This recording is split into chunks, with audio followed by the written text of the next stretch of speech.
The largest one is about 8 inches. That's ever recorded is only 8 inches, so literally the size of a big hand. Bigger than this. Big. Yes.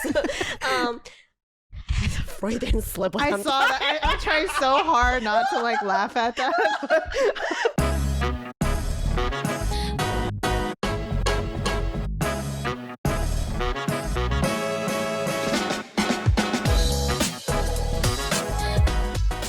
Okay. Yes, let's do this. All right, we are back, guys. Welcome back. This is the Chemist Confessions podcast, a human conversation on all the skincare science we talk about. I'm Victoria. And I'm Gloria. And Gloria, today, what are we talking about? We are revisiting vitamin C. I feel like we've been avoiding this for some time, just because there's a lot that we've already talked about. But we do rant a lot about it. Yes, but there's always more. And what's really exciting is Victoria decided to take a bullet for all of y'all and got all the cult favorite vitamin C dupes out there and put them to the test. So we will be sharing all of that shortly. Y'all keep asking. We finally heard y'all. It's time. But before we get into it, let's do a little bit of nice words. So I wanted to keep it short and sweet with a couple of them. So this is a review about Mr. Reliable. The title is Perfect Moisturizer. This person writes, exceeded all expectations. I'm completely and utterly obsessed. It smells luxurious and doesn't feel too heavy. The end. We love Mr. Reliable as well. And yes, there is a fragrance with it. It has been dosed with a smidge of essential oils. And that's because Mr. Reliable evolves into quite a smell. Nothing bad. It's just the nature of the actives that we incorporate as it just resides. Yes. I feel like sometimes with the smells, I'm like, I want to point my finger to a culprit, and I forget that sometimes it's just, we get ambitious. We put too many things in it, and it's usually the combination. It's kind of like how vitamin C turns into hot dog water. By itself, it doesn't really smell like anything, but with that famous C Ferulic combo, it just wants a hot dog. Yeah. And its essence is hot dog. All right. Second one, this is Baby Steps Exfoliator. The title is Great product and non-irritating formula. I think I prefer Gold Standard as my skin can handle something a bit stronger, but I like this for when I want some exfoliation that is a little bit mild. Yeah. I wanted to share this one because I really liked that she talked about Gold Standard as well. We do really see Gold Standard and Baby Steps as foil products. That Gold Standard is really that expert level exfoliator, while Baby Steps is just that gentle mild. I think that explains it perfectly, and how people can actually use both given their skin scenario. Yeah, I think you use it both. I use both. Yeah. Victoria loves to say that I'm the acid queen because I can use really high level glycolic acid, no problem whatsoever. But there are just weeks that I want to dial back to a Baby Step, whether the two of us are testing new formula, I'm a little worried my skin's gonna be sensitized, or I just went to the beach, skin is just a little bit agitated. Just depending on my scenario, I will dial back down to a Baby Steps. And even though Gold Standard is the gold standard, it will get you that punchier skin texture and hyperpigmentation skin benefits. But at the same time, the goal is to never over exfoliate. So if you want to know that you're just doing something good for your skin, but with the less risk of over exfoliating, Baby Steps is what we recommend. Hell yeah. Okay. Final product. All right. Final product, Blank Slate Gel Cleanser. The title is basically a perfect cleanser. So she writes, this cleanser works really well and is completely non-irritating. It doesn't foam up a lot, but it spreads easily and cleans without leaving my skin feeling stripped or like there's a residue left over. I also like that the bottle is clear so I can see how much is left and when I need to reorder. This is my go-to cleanser now.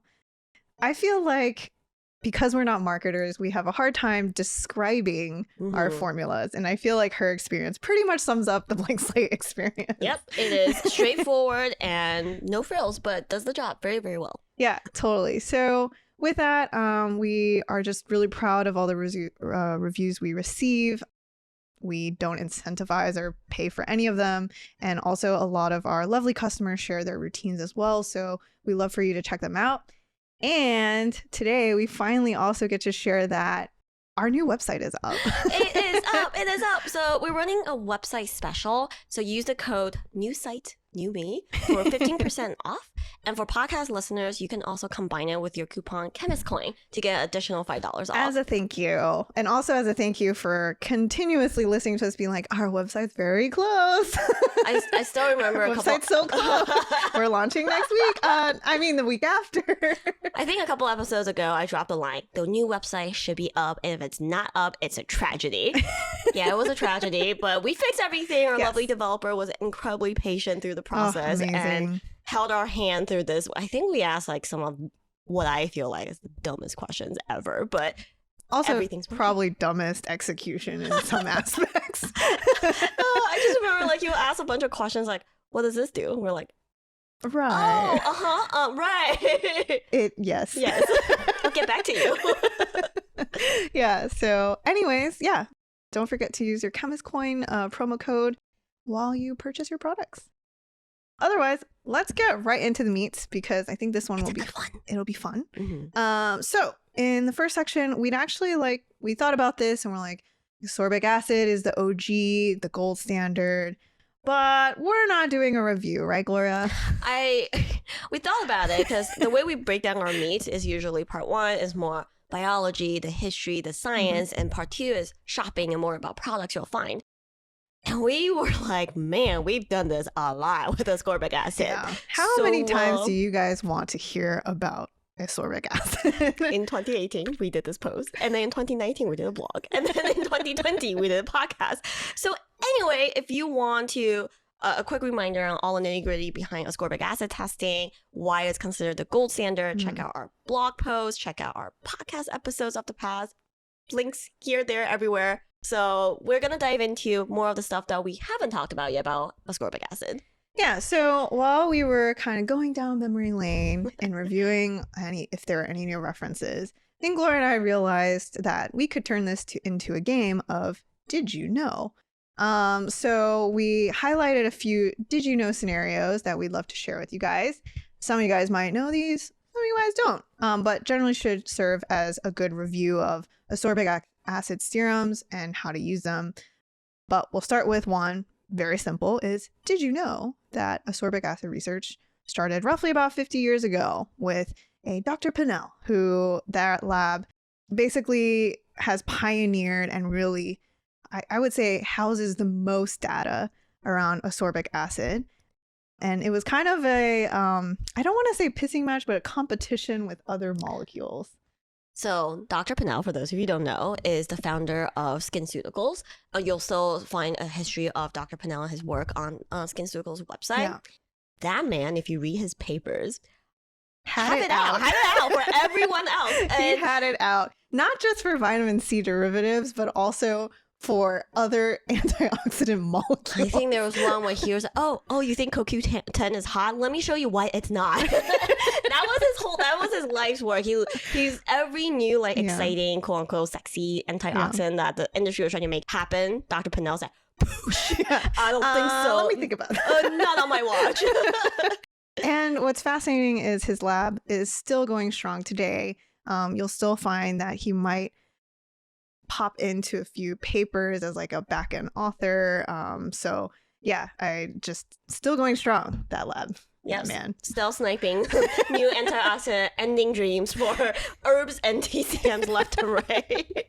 Yeah, but it's great for us. And it's also, I think the main gripe that you always hear about is most antioxidants, despite the in vitro data, just terrible degradation. And that is the general issue with this category. So yeah, so that's the first Did You Know? All right, second Did You Know? Did you know that the 20% concentration is actually a validated number? And what I mean by that is that's really the max concentration recommended to be used topically for skin. I think the reason why I wanted to share this as a review is because percentages have gone carried away. Gloria and I have seen them off the rails. I understand where that came from.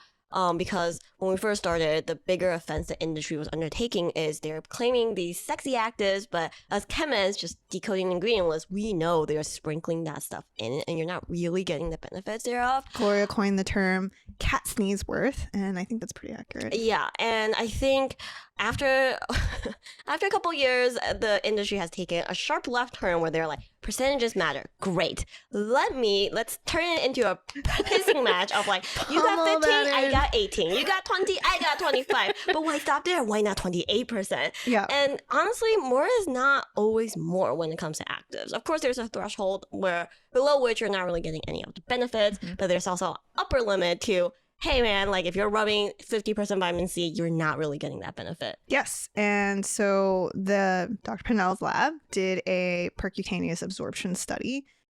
And the reason why I want to share this is because it's also a reminder of that pH of 3.5 is actually quite important to the absorption as well. And then they looked at varying concentrations of vitamin C to see how skin is generally absorbing that. And they found that 20% was the cutoff, and anything more than that didn't do anything. So, by that we don't mean it doesn't work anymore, but it just doesn't give you more benefits. Yes, it's capped. Exactly. So I did look, there are serums out there touting even 30% vitamin C. This is just a reminder that you don't have to keep punching up past 20%. There's even, and one of the serums we'll go over in Me Part 2, they tout 23% ascorbic acid, which I don't know why. But anyway, so if that's a determining factor in your shopping experience, it shouldn't have to be. Yeah, we always say between 10 to 20. Anything in that range that doesn't irritate your skin is a go. And I do want to add that the caveat here is these are water-based formulas. So sometimes you'll find suspensions at really high levels. That could help efficacy, but my personal take is at that level, in that kind of format, it's very irritating as well. Yes, starting to feel that stinging feel. Yeah. And that should not tell you it's working. Definitely not. Some people use that as an indicator, some but people love that. Yeah. My husband loves popping his pimples. I know. Us acne people, we understand. Yeah. And when he gotta go, man. when he uses product on his kind of fresh wound, and he's like, it burns. I'm always like, is it okay? He's like, yeah. Like, the burning means it's working. I was like, oh God. Doesn't have to be that way. Don't have to be a sadist. Whatever floats his boat. Okay. Awesome. So, next one. Did you know ascorbic acid actually helps with both collagen production and collagen degradation?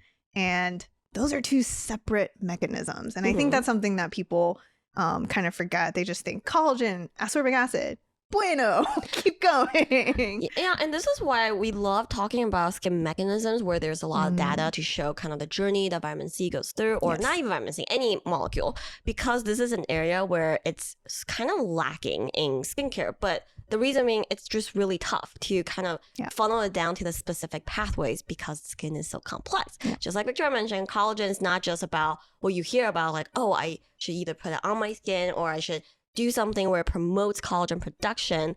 As we age, part of the reason why we develop some of the skin texture, topography, and density changes is not just from the lacking the production side of things. It's when the breakdown also speeds up. And that kind of balance is very important. Yeah, and just like a mini review, and we'll have to share the cartoon that we sketched a long time ago, but one of the issues with collagen degradation is sometimes when your collagen degrades, the structure is poor and those sites are kind of compromised in a way.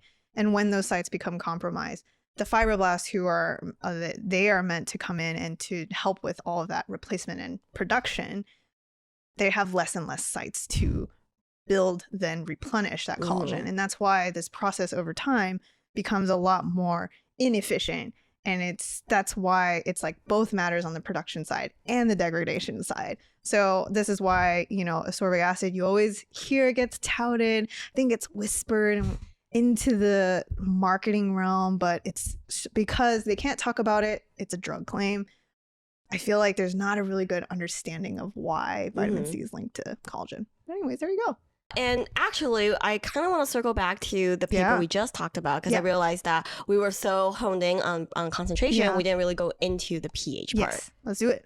So we know we usually take the stance of, pH is just one of the factors. Yeah. When it comes to ascorbic acid, it's a pretty important factor. And it has to do with how at a lower pH, the formula is more stable. but it actually also affects how your skin takes up vitamin C. Yeah, totally. So yeah, it's a good point, Gloria, just to remind everyone. So when they looked at the percutaneous absorption, one of the things they found was that daily application of 15% ascorbic acid at a pH of 3.2 happened to increase L-ascorbic acid levels 20-fold, and tissue levels were saturated after 3 days. That means that they found that the ascorbic acid levels had basically continued to remain in skin for 3 days after. And so this is why we want to emphasize, if you're ever wondering why not vitamin C pH level is so low, not only is it a characteristic of ascorbic acid, but it's also really important to these water-based serums for it to have that low level pH.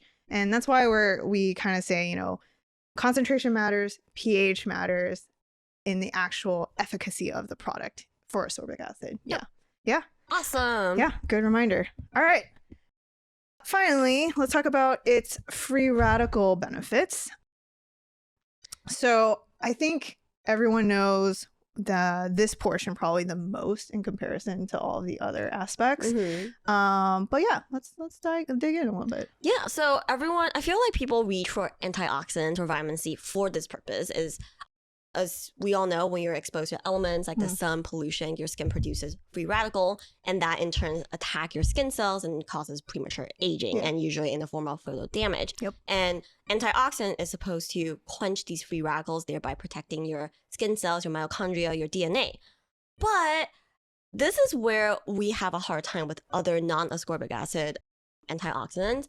A lot of other antioxidants is not proven to work topically on skin. Even though they are free radical quenchers in a test tube, in a petri dish, that doesn't always mean it translates directly to in skin cells. Vitamin C is proven that capacity, but what's also interesting is a lot of people are like, oh, so that means it's like kind of like a post-sun treatment. If I go out and I get sunburned, I can apply vitamin C and cure my skin, right? Yeah. And so Dr. Pinnell also did that study. He thought of everything, but basically, they wanted to understand when vitamin C should be applied. And they noted that if you apply vitamin C post UV exposure, they found that even applied 30 minutes, 1 hour, or 2 hours after, there was no photoprotective effects. Yeah. So this is a reminder that if you've been using your vitamin C serum prior to your, big sun moment, helpful. If you get sunburn and think you should douse yourself in vitamin C, it's not worth it. Yeah, I think it's a good reminder that preventative work, it's a long-term game. Stay consistent. It's doing the work behind the scenes, right? Once the damage is there, and someone not too late. Sorry. Yeah, I think that's so interesting because a lot of people will almost think about it as a treatment, in like an actively corrective treatment. Yeah, like, oh, I must have vitamin C today. I got a lot of sun yesterday. Yeah, and I also think that's such a great scholarly paper, because one of the OG studies that Dr. Pinnell also did was, you apply a blank formula, you apply vitamin C, and then you irradiate skin with UV and you calculate the damage and you see that vitamin C is preventative.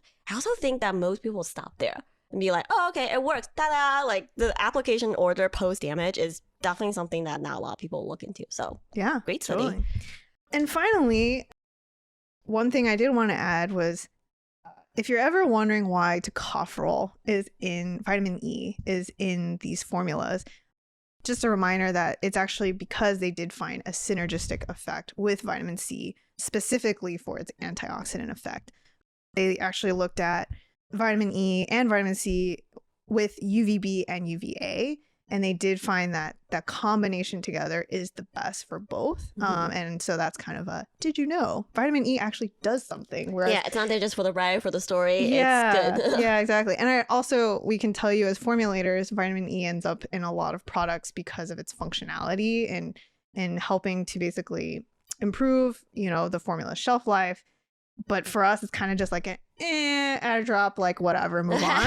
And I just feel like for chemists too, we would hear this and be like, right, it can actually do something sometimes. Yeah, vitamin E, I think for me, sometimes is basically the vitamin world glycerin. It's like, yeah, put that shit in everything. Yeah, When exactly. in doubt, add vitamin E. When in doubt, you think it might turn a color, put vitamin E. Yeah.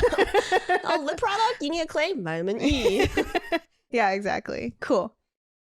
And then I did want to share one thing, which I thought was kind of cool, was did you know that vitamin C ascorbic acid has been tested to treat melasma, which I think is a pretty difficult realm and not one that I personally hear about. You usually hear about it with general hyperpigmentation and that it does have brightening benefits as a tyrosinase inhibitor, but I was surprised to know that they have done a clinical with melasma. And I did want to share that they used a 25% concentration, which is higher than 20. I know what we just said. It will still work at a lower percentage, but this one was done at 25. Yeah. So 25% concentration for melasma for 16 weeks. They actually had the participants use it twice daily, whereas typically you're using it once a day. And they did find significant improvement. But what I did want to call out here is the only before and afters that they shared are in black and white, which just makes it a little difficult to see. Is the thing with melasma is topically you're never going to be able to fully erase it. Yeah, exactly. But if you see in these before and afters, there is a reduction, but it's not completely gone. And I think that will be the case for even if, let's say, you use this serum for 3 years, I don't believe that you're going to see complete removal of melasma. Yeah, I still think, even in black and white, I think the pigments are pretty impressive. It's very obvious that there is improvement. Totally. And I always suspect that vitamin C's role and efficacy in hyperpigmentation is part of why it's so popular. Yeah.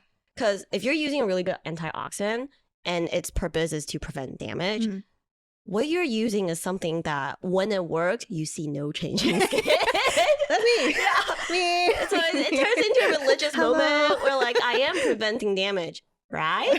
But in vitamin C, if you're prone to hyperpigmentation, like me, you kind of notice that like brightening effect overall, and that definitely incentivizes people to keep going. You're onto something good. But just know that it's a slightly different mechanism. It's an additional benefit to its antioxidant pathway. Yeah. I also feel like it's kind of like that trust fall where you're like, okay, you got me when the time comes, you're gonna right? catch my free radicals, right? You got me, right? Yeah, okay. Oh, I didn't see a difference in 8 weeks. Boy, no. Says no one ever. So this category is definitely very tough. But yeah.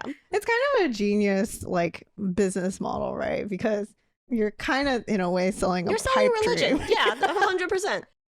And I do want to bring up that in the study, what's interesting is it doesn't matter what percentage of vitamin C you're using. If you're like, if hyperpigmentation is one of your core skin concerns, consider dialing up to using it twice a day. That's totally fine. And if your skin is, I will say, of all the top actives like retinols, high levels of glycolic acid, vitamin C is less likely to irritate your skin with that elevated usage level. Totally. And I didn't put this in detail for this episode, but I did also want to call out that there is a clinical out there that actually topically used 5% vitamin C for 6 months. And they also saw a benefit, but this wasn't for melasma, it's for simple like anti-aging, wrinkle, and I guess they were looking at surface and general firmness of skin. And they did see benefits as well. So, you know, for those of you who, let's say, maybe have super sensitive skin to ascorbic acid, a 5% serum is also possible. It's just general time length will probably take longer. Yeah. Yep. Awesome. Cool. Great. So that's me part 1. And did you know? I hope this was fun, guys. This was fun for me. Moss fun, yes. Yeah. But it's time to break it up. Yes. All right. Let's break it up. Break it up. Woo! You know, I am pleasantly surprised this Animal Corner stayed with us through the entire journey of our podcast. Recently, we got a comment that was like, really enjoyed your podcast, but also love to learn about the peacock spider. And I'm like, this is never leaving. Yeah, no, it's really fun for us. Yeah. So we always think it's very self-serving, but I'm glad our listeners enjoy as well. Yes. So this week is my turn. And I'm going to throw my husband under the bus a little bit here. We went to the Monterey Aquarium recently, and everyone's looking at the crown jewel of the Monterey Aquarium, which is their sea otter exhibit. Very, very adorable. Check out their YouTube channel. Yep. Pretty yeah, good. super cute. And otters are really curious, very active, and very inquisitive creatures. So they're a ton of fun. Their toys are basically like dog toys. They have little puzzles and things like that. But anyway, while we were there at the otter exhibit, there are a lot of kids there. And everyone's like, oh my god, my favorite animal is the otter. Me too. Woo! So just like, for funsies, I was like, hey Chris, what's your favorite aquatic animal? And this man goes, are we talking freshwater or saltwater? It's like, How he fishes? yeah, I was like, I don't know. I don't care. Are they not the same? He goes, well, freshwater, clearly the alligator, and saltwater, the shark. I was like, well, okay, between shark and alligator, if you had to pick one. And he's like, well, I don't really know because they will never fight each other. I was like, wait, hold on. Let me get this straight. Your definition of how much you like an animal is... It's the MMA of the ocean. Yeah. I want to pick the McGregor of the animal kingdom. And I was like, dude, that is such a dude thing to say. Because, yeah, like if they get in a fight, who will win? And that's how I know. I was like, wow. And then I feel like YouTube heard our conversation or something. Of course. After that, for a whole week, I keep getting served the ads to Megalodon 2. And it's all these like giant sharks and... a movie you thought would never make another one. Yeah. Fascinating. Now prehistoric. Yeah, I guess because they don't have piranha anymore. That's right. Jaws. They need a shark movie. Yep. Sharknado's over. So now it's the Meg. Yeah, the Meg. The Meg. Yeah. And I look at the trailer, I'm like, man, that looks really dumb. And Chris is like, sick. So, in honor of my husband's fascination with really gigantic ocean monsters that can F you up, I'm going to look at... No, I didn't mean to interrupt. I was just saying, because I think I saw a recent ad for Meg 2. And one of the craziest things was no explanation. T-Rex walking along beach. Yes! And then shark comes and eats T-Rex that's just like strolling. Makes no sense. Yeah. But Chris is like, roar. Dupe. Yeah, whoa. So, Dupe. yeah, sick. So, sounds like a fun day, Gloria, that you're going to go on soon. Yeah, guys. We haven't seen a movie in months, and we're probably going to go see the Meg. Of all things. Okay, yes. So today I'm going to take a left turn from his fascination with giant ocean monsters and talk about the world's smallest shark. Because when he said he loved sharks, I was like, well, are we talking hammerhead, tiger? Like, there's a lot of sharks. He was like, the big one. I was like, oh, okay. A nurse shark's pretty big. Yeah. But they don't eat meat. Nope. He's like, great white. I was like, okay, fine. But I'm going to go the left turn and talk about the world's smallest shark. All right, let's do it. So today we're talking about the dwarf lantern shark. Oh, okay. It's super tiny. It is the size of your palm, but it's got all the sharky features. Like it's got rolls of teeth. I think it's got like 30 rolls of teeth and everything else. It's a carnivore. It lives deep, deep, deep in the ocean. It only comes up to feed once in a while. And because its unique nature, actually in general, deep sea creatures we just don't know a lot about because the humans aren't even outfitted to explore the deep ocean until relatively recently. And you're at a whim. The ocean is so vast. When you go that deep, you kind of find what you find. And it's hard to even cite a second one. Yeah. So we don't know a lot about this creature, except the females are generally speaking larger than the males. They tend to be 7 to 8 inches. The largest one is about 8 inches. That's ever recorded is only 8 inches. So literally the size of a big hand. Bigger than big. Yes. It's a Freudian slip. I saw that. I'm trying so hard not to laugh at that. I was like, excuse me. Males are generally smaller. They on average clock in at around 6 inches. So, male lantern shark about yay big. So that's... Yeah, they're pretty petite. They're really adorable. They are only found not just in the deep ocean, but a very specific part of the deep ocean. They're off the northern coast of South America, usually only sighted off the coast of Venezuela and Colombia. Wow, it's very specific. Yeah, very, very specific. And that's why we don't really know a lot about this guy. Lantern sharks in general is actually a pretty vast category of sharks. Lantern shark is just one of many. But why they're called the lantern shark is that they glow in the dark. They have these photophores where it basically produces light, and biologists think that this is to attract prey. Sure. And when you get up to the top of the ocean, that extra light reflection kind of help you blend into the waves too, so it's hard to spot. Reminds me similar to like the anglerfish. Yeah, no, actually, that's exactly it. Because does it look better than an anglerfish? Yes, the light source is not hanging off like here. Yeah. It's the shark is kind of cute, but they have these because they're deep in the ocean. Their eyes are like big, bulgy, and they when you fish them out, they're like gloss over white. So it looks kind of creepy, but from far away, it's really cute because they're shaped like a shark, but just tiny. So cartoon shark. Yeah. Glow in the dark cartoon shark. Speaking of cartoon sharks, when I was doing research for this, I was like, well, there's not a lot people know about this particular species of shark. But it didn't take me long before I landed on this kid's YouTube page called The Octonauts, which I don't even know what it is. But they literally had a YouTube episode. It's like a 20-minute episode kids cartoon that teaches the kids about ocean stuff. Oh. And they specifically talk about the dwarf lantern shark. And I'll post a clip here.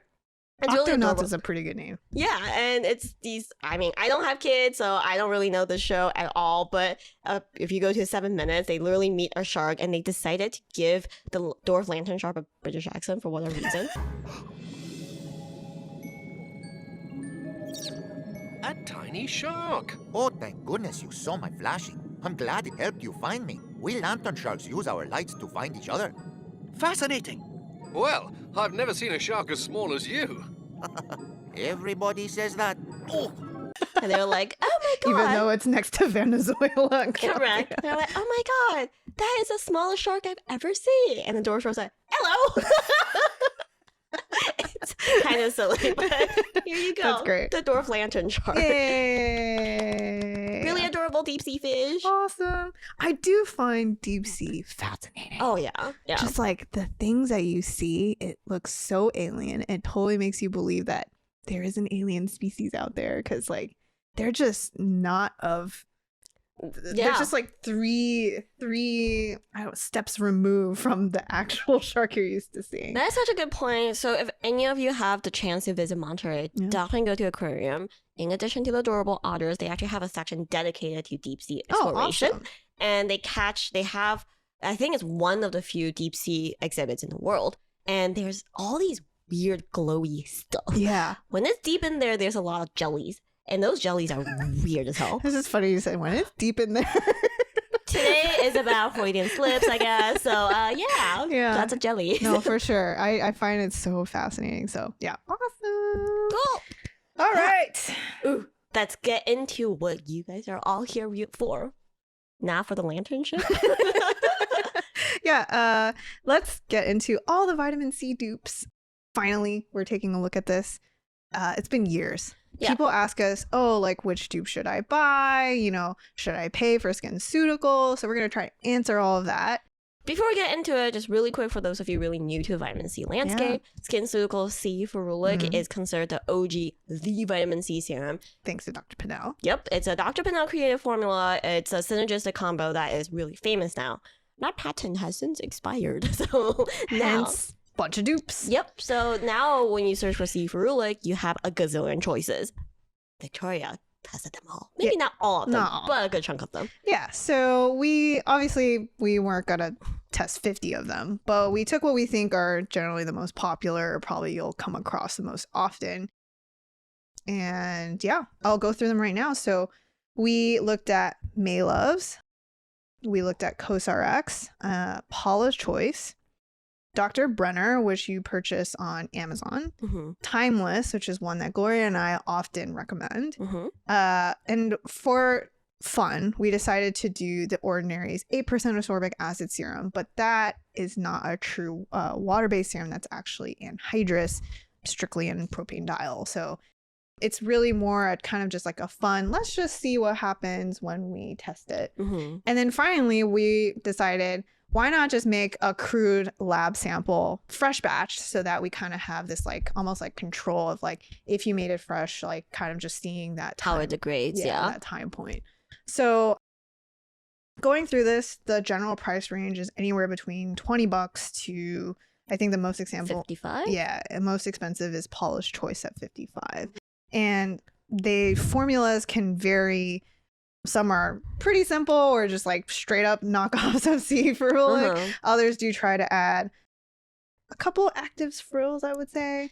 Yeah. Yeah, I think one of the most notable one, the one that kind of made me go, is definitely the COSRX formula. They try to squeeze a lot of things in there.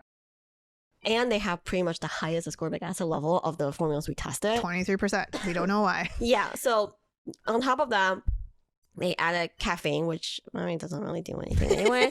They had glutathione, which is another really famous antioxidant. Adenosine, which is for anti-aging. Lanthorn, which is for soothing. On top of just licorice root extract. But all of this is at pretty low levels. This comes after the preservatives, so you're just not really expecting like major percentages here. Yeah, especially when the ascorbic acid takes up a quarter of the formula, you're not left with a lot of room to do other stuff. No. Not at all. So what we decided to do was go ahead and let's just bake them. Bake them all.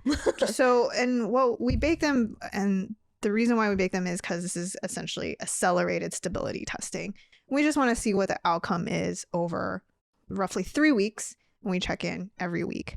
So if you look at the initial starting point, you'll see for the most part, everything looks good. But one thing to note is COSRX right out of the gate starts out pretty yellow, and Gloria and I can confirm comes with the scent already. You know what's really weird is like with the CE Ferulic formulas, obviously the classic, one of the most notable things about this formula is it smells a little bit like hot dog water. So we're expecting it from most of these formulas, but I was not expecting smoky hot dog right out the gate. Yeah, usually that's something that you evolve into, because we can say for all these other ones, there's not really strong scent. Like a faint doggy dog. Like hot dog water, now you're chomping into a hot dog. Yeah, it's like, it just kind of has that,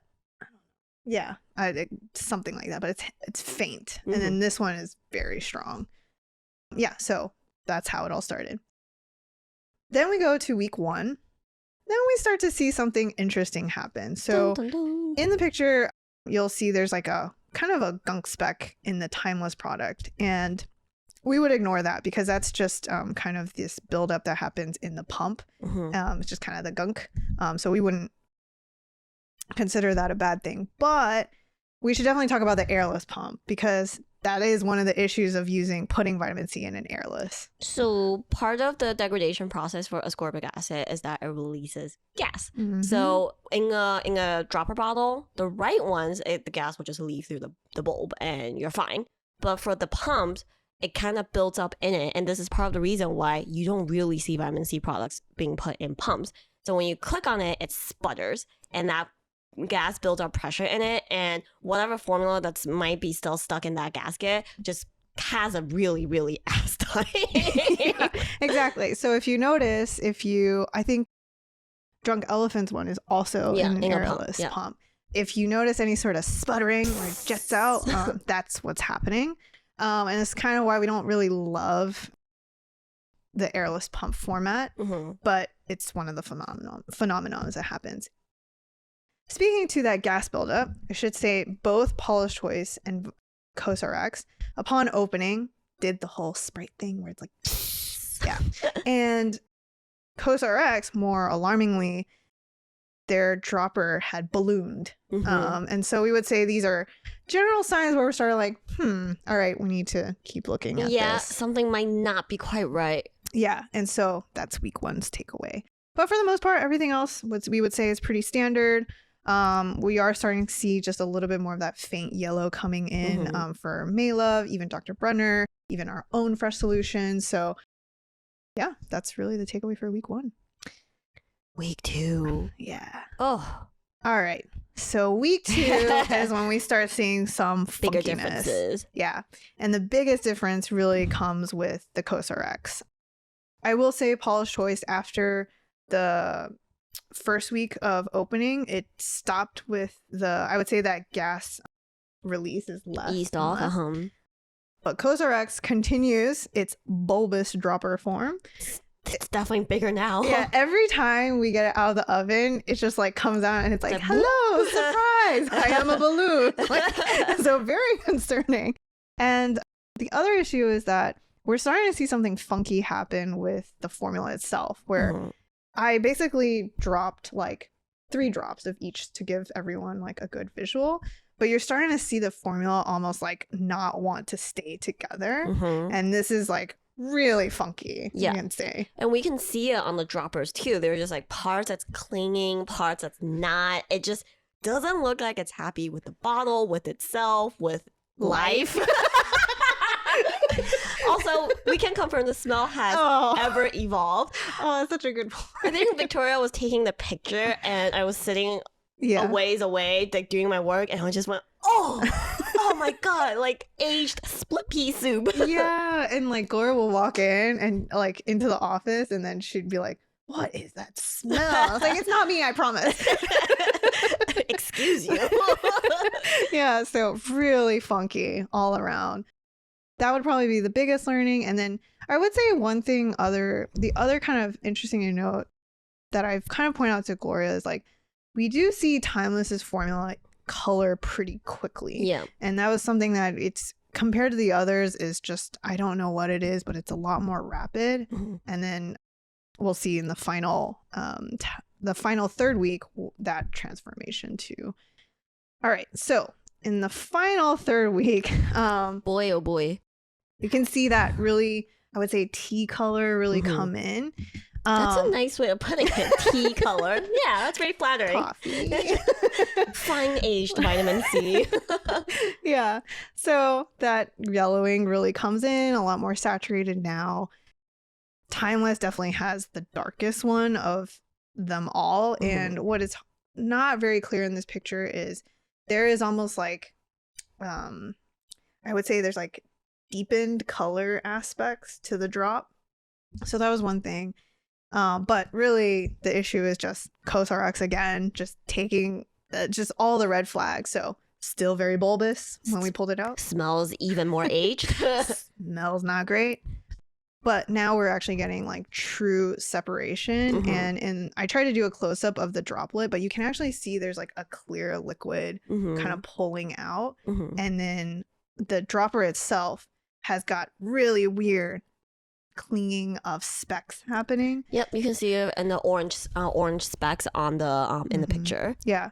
So yeah, and so I would say that's probably the most surprising out of all this. We would say, in conclusion, we would definitely not pass CosRx. Yeah, we feel like this formula maybe got too ambitious on the fitting in as many actives as possible realm.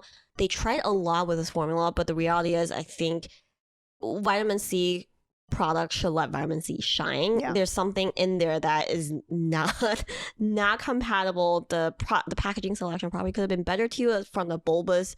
But like, if you have a vitamin C serum and you're like, that dropper getting bigger, it's not your imagination. It happens when it releases gas, but it shouldn't look like that. It shouldn't be twice the size of your original dropper. We actually have an old picture of when you left like vitamin C, C Ferulic Skinceuticals sit around for like 2 years and ignore what happens. It literally want to explode on you. Yeah. But at 3 weeks in, even on accelerated testing, we'll say this is way too fast. Also, I think the fact that it just kept happening over and over again is also a really bad sign. Yeah. So that was just alarming all around. And so we would say that CosRx is probably the best example of when to throw out your product. You know, if you are seeing kind of like all of these things happening in your formula, we would say it's probably a strong pass. And there are other ones that you're like totally okay to use that are better that have much better shelf life than this one. So that would be one thing.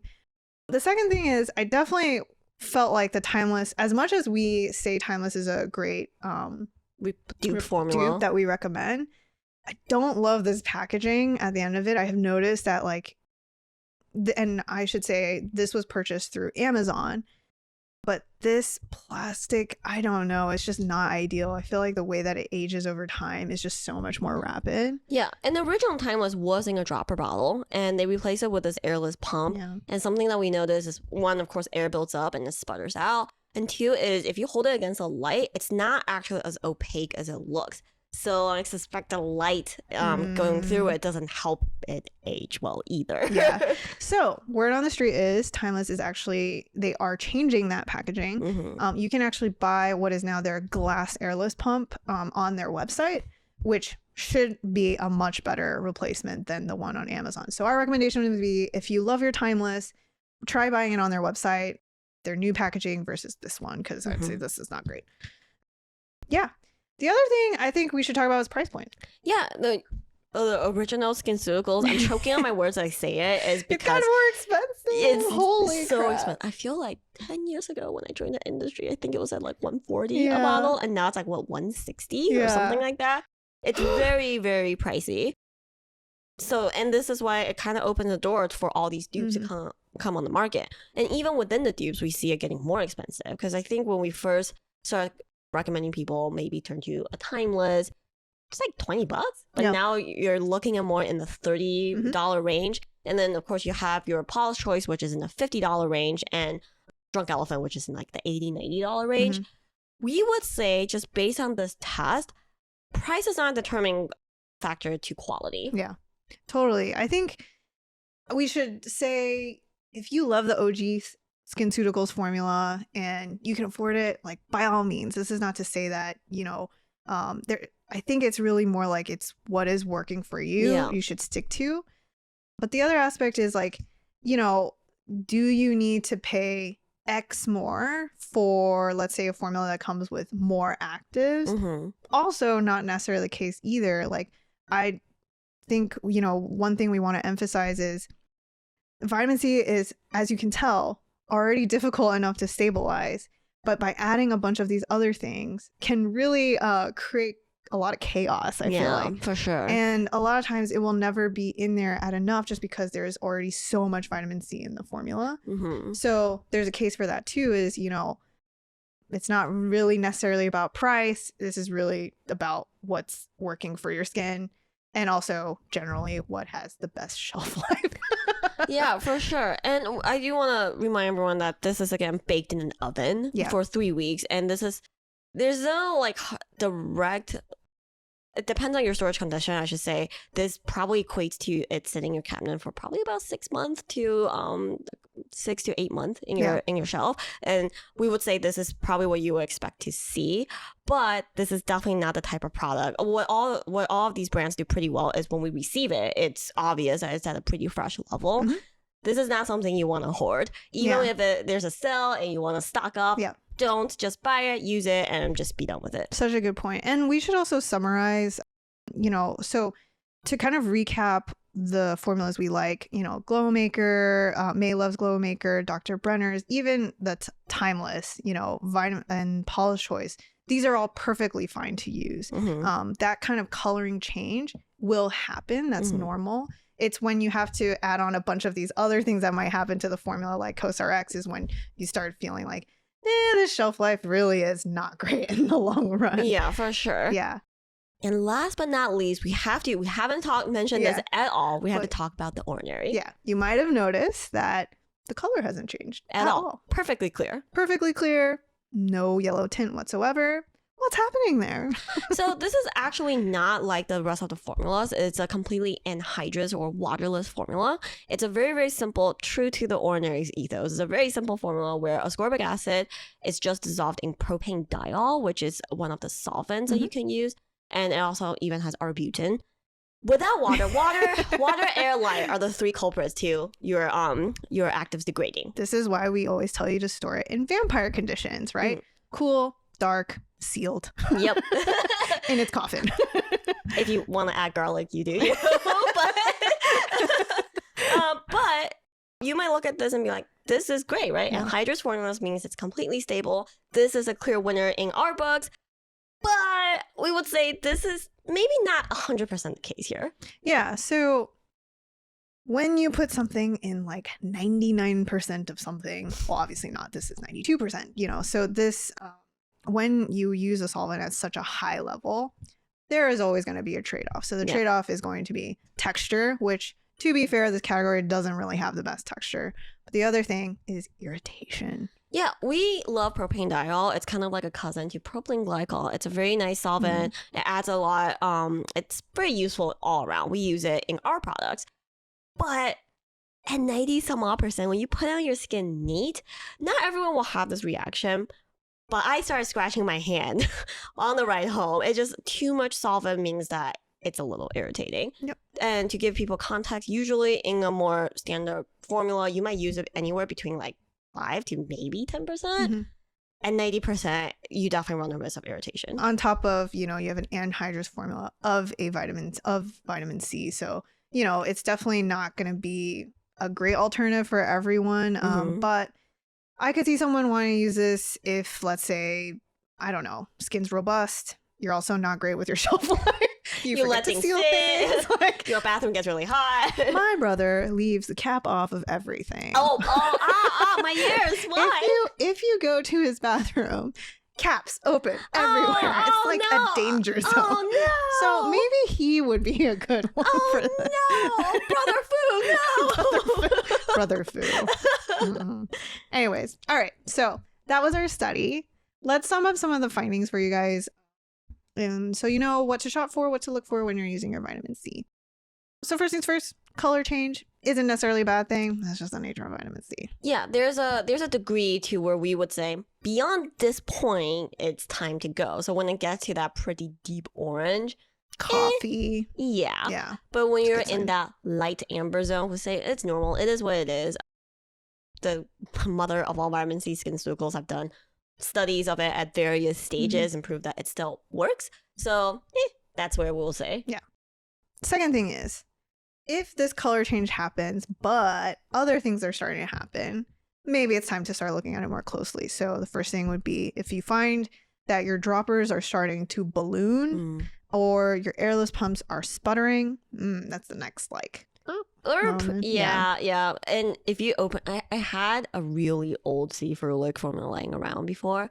And when you open it, obviously I haven't touched it in some time. You open it, it goes psst. And the next day you open it, it goes psst. And you're like, wow, it's very like rapidly. Perform an exorcism. I was like, ooh, I hear you. I understand that you're not happy with me. It's just like, yeah. It's probably not a good sign. yeah, if your vitamin C hisses at you, maybe no.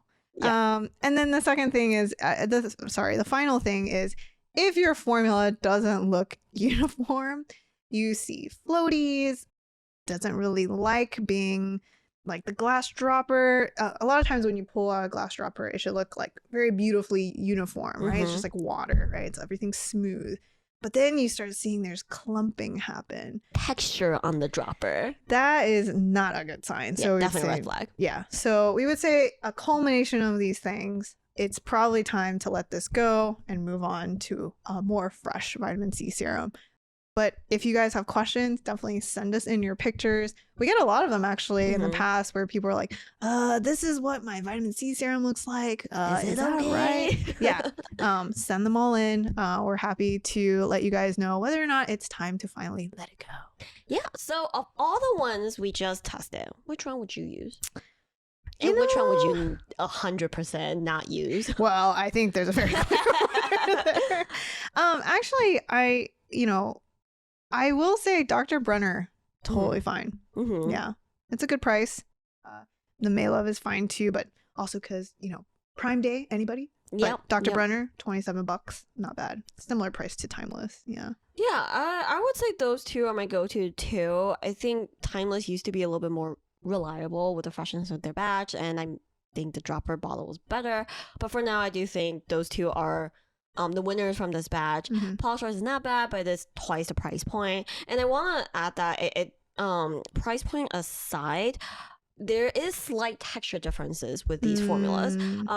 Vitamin C, the OG, it's watery, but it ends on this like kind of sticky note. Yeah. And Got all this thing going on. and all of these has varying degrees of that texture. Yeah, that's a good point. So I would say it kind of comes down to personal preference at the end of it, other than price point.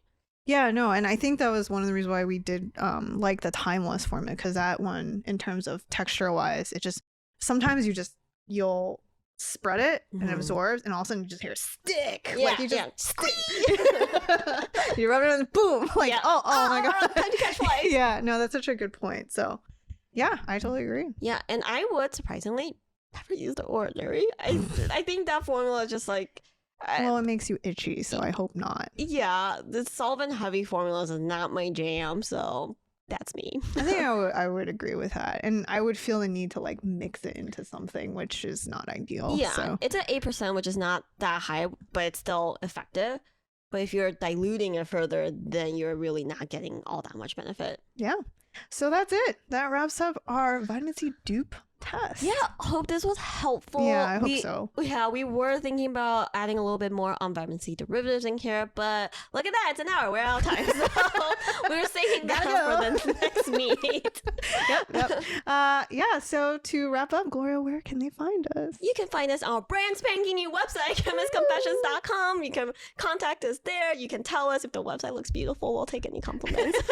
Oh, no, seriously, we'll take any compliments. Yes, you can write to us at info@chemistconfessions.com or DM us on Instagram at chemist.confessions. You can post your questions here, and that's it. Yeah. We'll see you next week. Sounds good. All right, guys. Thank you so much. We'll see you next time. Bye.